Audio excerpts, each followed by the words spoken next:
श्री तुलसीदास जी महाराज एक बार वृंदावन आए चित्रकूट से, और तुलसीदास जी महाराज जो हैं ये भगवान को प्रणाम नहीं करते थे, हमारे श्याम सुंदर को। बोले क्यों?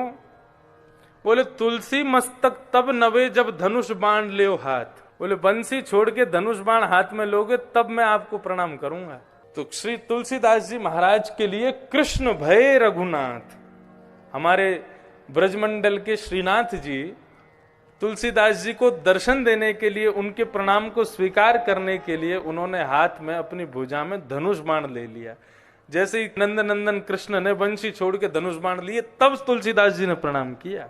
तो ऐसे तुलसीदास जी महाराज, ये कोई इनके मन का भाव नहीं था, केवल आनंद के लिए, विनोद के लिए कृष्ण और राम में भेद करते थे। तो सूरदास आदि इन भक्तों से आकर के कहते थे पूरे दिन कारी कमरी वाले कोई ध्यान धरते रहो तुम लोग, व बंसी वाले को, टेढ़ी टांग वाले को ध्यान धरते रहो। अरे जाको खुद को कोई ठिकानो ना है, दूसरे इनके घर में जा जाके चोरी करे, वह को ध्यान धरोगे तो तुम्हें चोरी करनी पड़ेगी।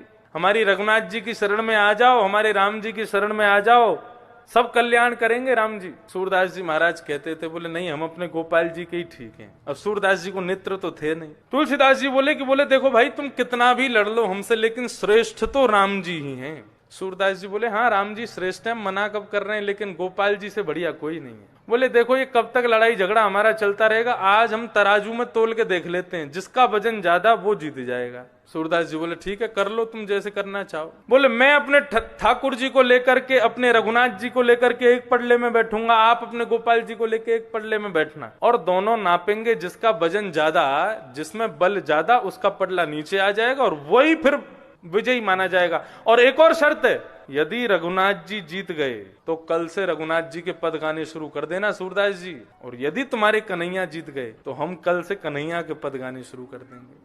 दोनों में शर्त लग गई।